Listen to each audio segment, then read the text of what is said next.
19. јуни 2023 година. Добро утро. Јас сум Славе Младеновски. Како што е вообичаено, во работен ден говориме за настаните од светот. Колегата Дејан Андоновиќ е подготвен и за почеток започнуваме со првата тема. Андоновиќ, добро утро. Добро утро. Како што е вообичаено, регионот и ситуацијата во поблиското соседство е редовна тема за дискусија, за информирање на граѓаните. Каква е ситуацијата во Србија по изјавите на Вучич и во контекст на ситуацијата во Косово?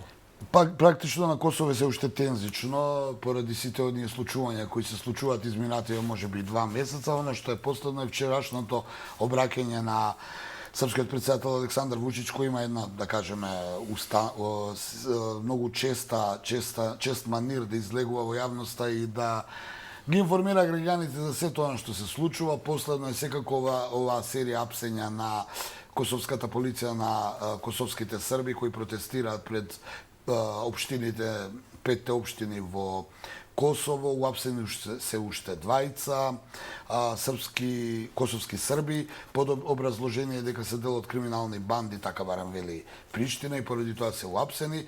Од друга страна, нели како возвратно беше оној упад или случаен упад или не знаеме веќе што е, се уште не е јасно, но оние тројца косовски специјалци кои беа километар и пол длабоко во српска територија пронајдени и уапсени, под образложение дека веројатно се обидувале да направат некакви терористички напади. Од друга страна, Приштина вели дека тие се киднапирани од административната граница, и сега на него враќам тоа што гледачите веројатно го знаат и го следат, тие што ги интересира.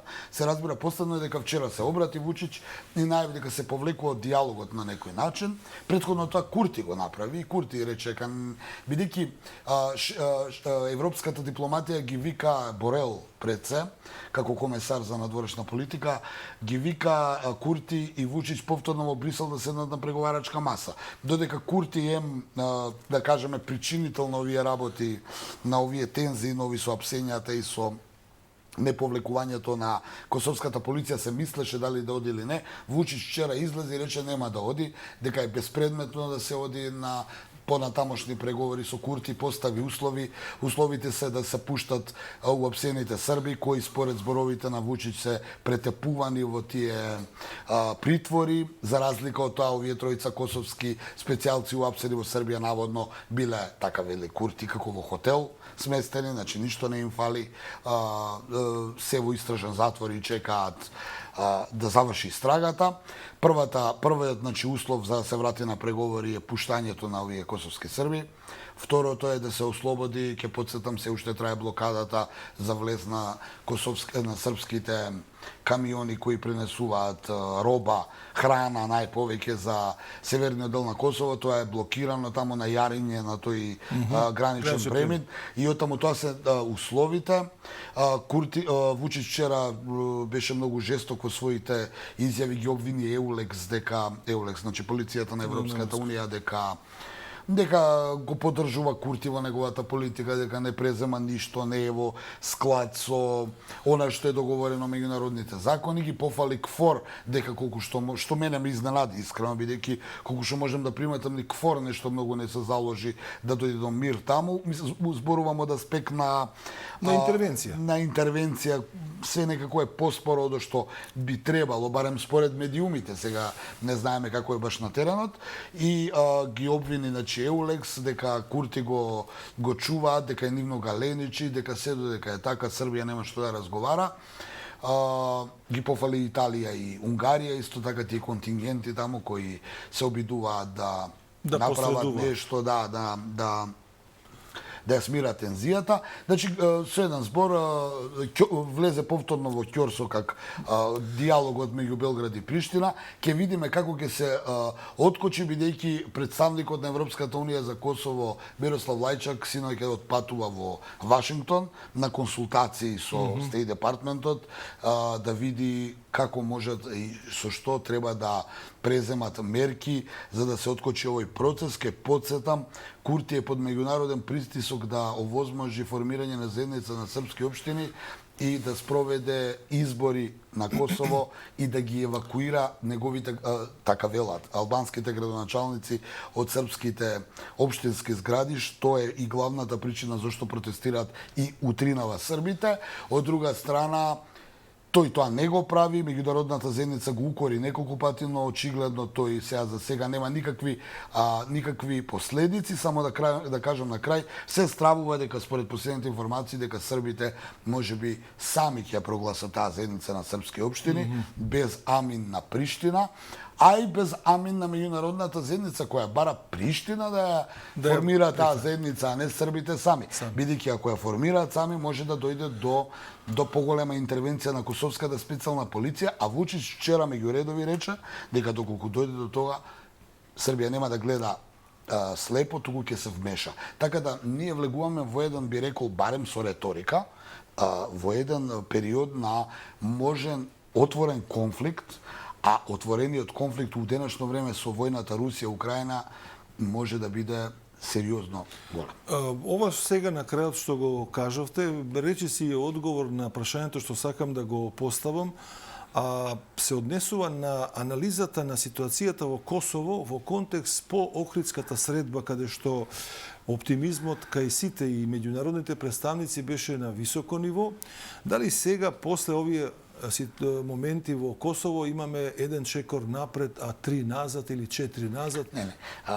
Морам сега јас отворено да кажам, вака како што стојат работите, Охридската средба е пропадната. Тоа мислам така, дека веќе тоа не може да се користи како индикатор дека Охрид беше можност. Преголеми изјави дава Курти како премиер на косовската влада и Вучич вчера, ако го гледа човек, значи како во Охрид никој не го спомнува. Но сега има една работа што е можеби меѓународната заедница, односно Лајчак отиде вчера во Стејт департментот, можеби таму ќе договорат да го вратат тој процес, но по Охрид имаше голем оптимизам, но и двете страни не ги исполнија сега се далеко ми се чини пред Охрид. Да, сега јас мислам дека она што можеме да го видиме дека Приштина повеќе не исполни него Белград, но и двете страни си има не се држаа до тоа. Ми се чини дека договорот во Охрид за Косово како делува како форма без суштина. Тие се договорија, се обврзаа и сето тоа, меѓутоа никој ништо не спроведе. Овде сакам да го укажам моментот колку формалното непотпишување всушност е обврска или необврска на две држави, односно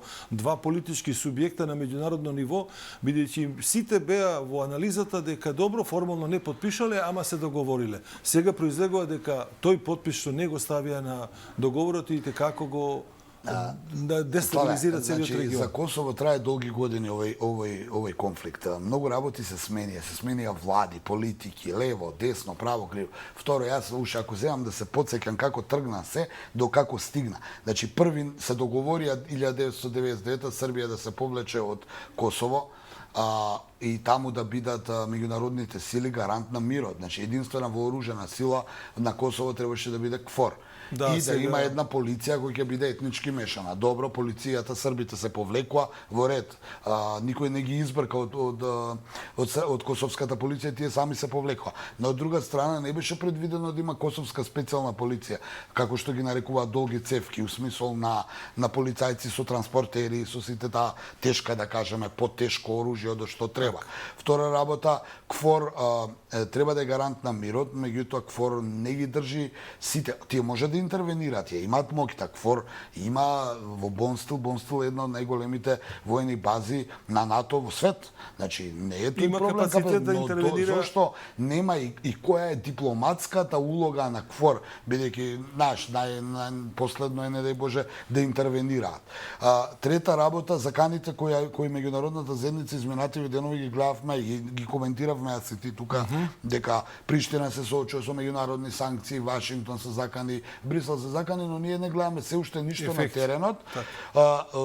политиката на Курти се продолжува да биде иста. Од друга страна, Србија, освен што се заканува и од што се љути како навреден или навреден партнер, сега за сега е свесна дека ништо не може да направи. Што може да направи? Едино да влезе и да интервенира. Но ако влезе и да интервенира, дискутабилно е како ќе реагира меѓународната заедница. Значи, влегуваме околу косовскиот проблем, повторно е оно што го зборувавме пред месец дена. Да, Најстрашно е што повторно одат кон замрзнување на конфликтот, бидејќи очигледно разликите се големи, а меѓународната заедница, јас морам тоа да го кажам, како да нема капацитет конечно да го реши ова. Сега, формирањето, најавата дека србите сами ќе ја формираат заедницата на српски општини е многу опасно, опасен потег и кој стои за тој чин или за таа најава, не знам, ќе ги следиме работите наредниве денови. Јас по вчерашната обраќање на Вучич по-интензивно ги следев на станите да видам, бидејќи тој вчера прилично беше заканувачки настроен, што се вели, но не гледам што може да направи освен да влезе со војска и да ги заштити тие, но каква ќе биде реакцијата? Ке подсетам, ние сме сведоци на сите оние случувања од пред 20 и кусур години, кога и си замина српската или тогашната југословенска армија. Ама тоа беше СРЈ на војска, не беше JNA, него беше југословенска војска, бидејќи беа Србија и Црна Гора само.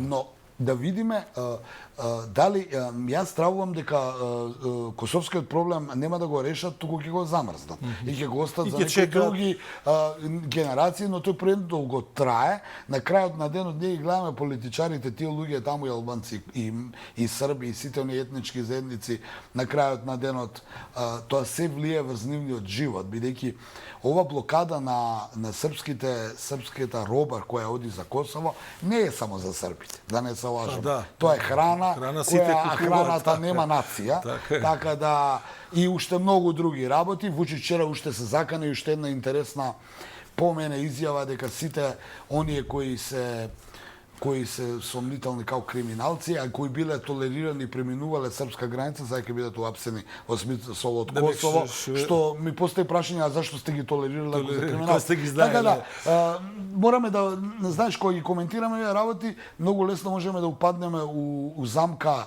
дека нешто кажуваме што не е така или дека држиме страна. Не, има тензија, има конфликт и ја повторно тука обвинувам меѓународната заедница која повторно меко пристапува на многу сериозен проблем, а се губат животи, знаеш. Ајде украинската војна ќе ја тргнеме на страна, но и таа е резултат на неможноста на меѓународната заедница нешто да направи.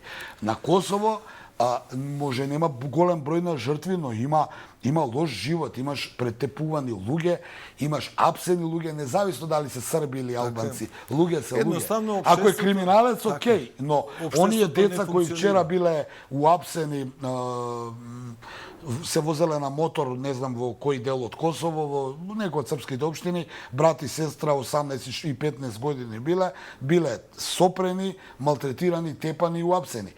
Деца од 18-15 години, машко и женско, не верувам дека може да бидат се некакви криминалци.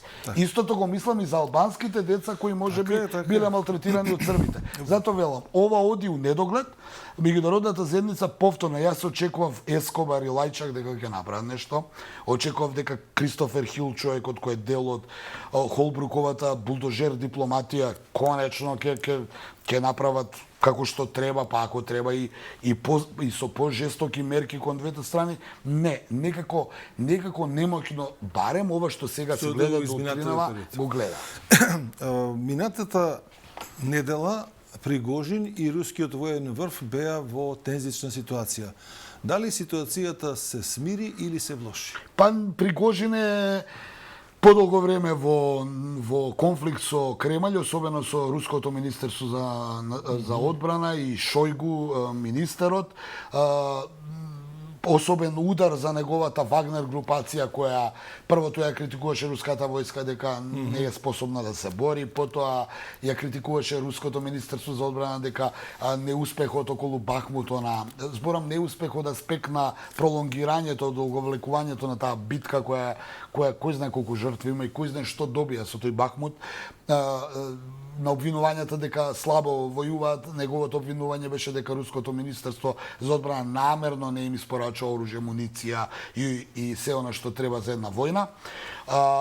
На ова му претходеше неговите политички амбиции дека доколку вака продолжи тој ќе влезе у Кремљ, ќе ја преземе власта, за да на крај руското министерство за одбрана почне неговите припадници кои се таму, значи да не прави договор со Вагнер компанијата за ангажман, туку да му ги зима луѓето и да тие бидат дел од руската армија, што Пригожин многу го налути, а и го доби сигналот дека очигледно Вагнер се помалку и помалку ќе биде игра, барем ова што го гледаме јавно.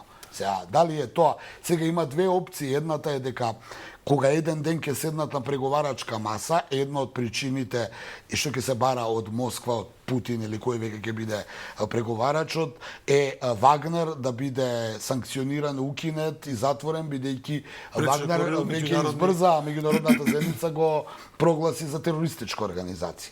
Едната од можностите е дека заради тоа и ова го прави Москва. Другата од можностите е дека не ги нарушуваат односите, туку прикажуваат во меѓународната јавност, еве Москва е подготвена да го казни Вагнер, бидејќи да, ние ве ангажиравме, но вие сте претерале со воени злосторство. Значи тоа се шпекулациите. Трета страна, неговото место веќе го заземаат чеченците, лојални на Путин, дека тие веќе на Кадиров, на Ахмад Кадиров, дека тој беше ривал со Пригожин изминатиот период, дека сега неговата приватна војска на чеченци ја презема таа улога, но и има една подолго време се зборува дека има една приватна војна компанија руска на Крим, предводена од прорускиот градоначалник на Крим, прорускиот него човекот што е, бидејќи Крим е сега дел од Русија подолго време, дека тој направил војна компанија со луѓето од Крим кои треба да го заштитат Крим од евентуален украински продор. Така да Пригожин сега го немаше во јавноста после овие, да кажеме, конфликти, до утринава кога изјави, тоест не утринава, вчера изјави дека тој во своите единици ангажираше војни затвореници кои има услов, идете у војна, ако го отслужите тоа, постате слободни. Поради тоа и се смета дека многу од нив необучени, затоа и толку испогинале и немале ефект на бојното поле. Излезе со информација дека 32.000 руски затвореници од руските затвори го отслужиле својот рок и сега се на слобода, што сака да прикаже според мене дека не е баш толку дека затворениците биле слаби, еве 32.000, тоа е некоја бројка. Колку е таа точна или не, тоа е веќе друга работа. Дипломатски чекори и потези на релација со Соединетите Американски држави и Кина. Министрите за надворешни Блинкен и Ван Ји се сретнаа. Дали имаме напредок или намалување на тензијата меѓу овие две велесили? Ентони Блинкен се сретна со шефот на кинеската дипломатија, што е напредок, бидејќи тие се немаат одамна сретнато представник на State Department со представник на кинеското МНР, што се протолкува како обиди намалување на некои тензии, бидејќи под плаштот на сево ова што го гледаме, Косово, Украина, проблемите со Кина и таа тензија во Тајванскиот море, узи во Јужното Кинеско море, е големо и тамо е пред буквално исто така огромна тензија. Малку е далеко од тука, поради тоа и сме дефокусирани. Да не беше проблемот со Косово, верувај, повеќе ќе го следевме сето тоа. Тие се сретна и практично, освен тоа што имаат волја да се среќаваат, за разлика од Белград и Приштина, кои веќе немаат волја да се сретнат, нема никаков напредок во тие тензии. Дека нешто е направено? Па не, главното барање на Соединетите Американски држави кон Кина не е прифатливо за Пекинг, тоа е намалување на тензиите околу Тајван. Кина планира да го интегрира Тајван. Дали ќе го интегрира на подолг временски рок дипломатски, дали ќе го интервенира со војна инвазија, може би сакале со војна инвазија, но примерот со Русија и Украина се покажа дека у денешно време тешко таа работа може да оди. Така да, освен што се сретнале и освен што се договориле дека ќе се сретнат, пак и ќе се договорат, друго ништо нема, но се смета дека тоа е едно мало намалување на тензиите, бидејќи беа големи изминатата недела, таму е стационирани се 2 носачи на авиони на американската морнарица, што е многу. Носач на авион значи 30-40 борбени пловила и плюс многу авиони.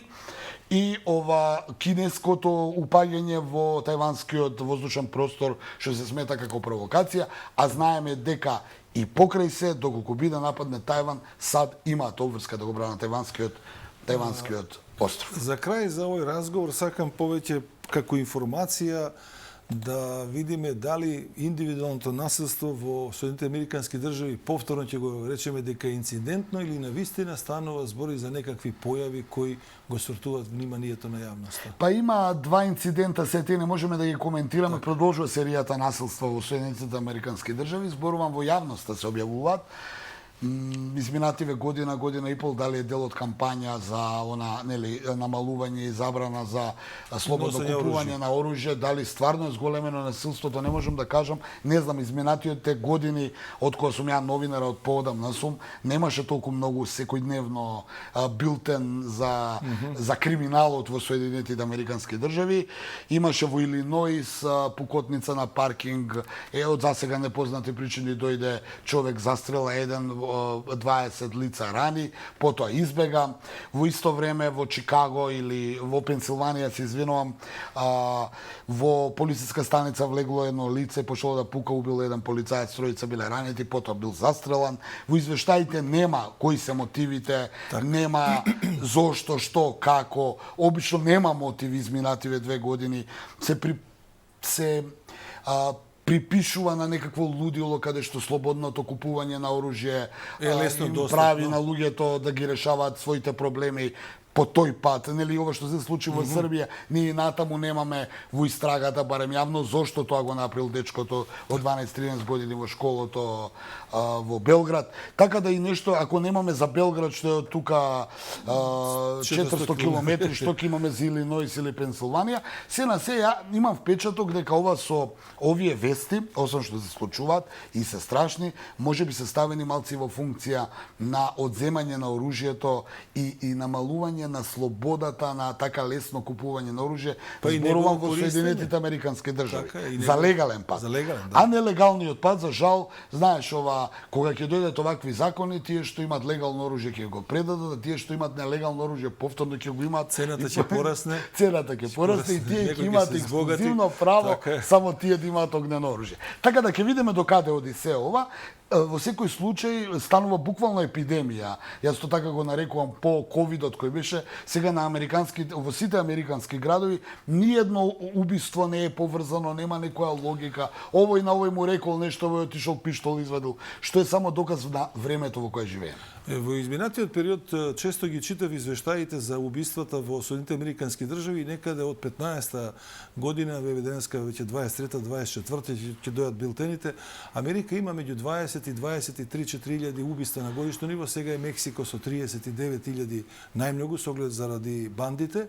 Мислам дека една социолошка анализа која би дошла за 2 или 3 години, овие информации кои што се случиле би дала можеби одговор на прашањето што се случува во ваквите општества каде што е оружјето лесно достапно или каде што луѓето на психолошко ниво брзо пречекуваат. Ќе видиме доаѓаат претседателските избори во САД, администрацијата на Бајден се залага за забрана за такво либерално купување на автоматско и полуавтоматско оружје кое се смета као некаква традиција во Соединетите Американски држави.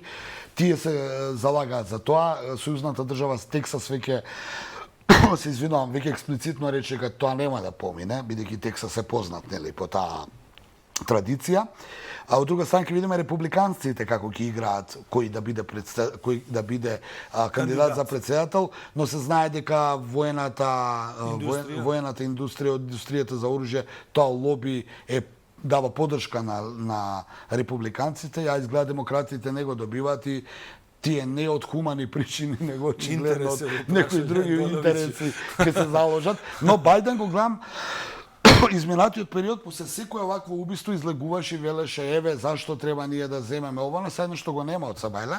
Ќе видиме Добро, текот на денот, може да ќе утре, излезе. вторник, па може Но ќе- во секој случај ова нелегално или легално оружје, особено стана проблем, извртени тези имаме. Сега стана проблем легалното оружје, дека лесно можеш да го купиш легално, а никој не го става по знак прашање како да се прекинат каналите за нелегалното оружје. трговија со- Бидејќи тие што имат легално оружје пак исполнуваат веројатно некакви услови, пак се евидентирани. Пак можете да му упаднете дома да видите како го чува оружјето, што чува, на кого се води. Мене ме секираат овие нелегалните. И мислам дека со справувањето на легалното оружје, нелегалното ќе процвета.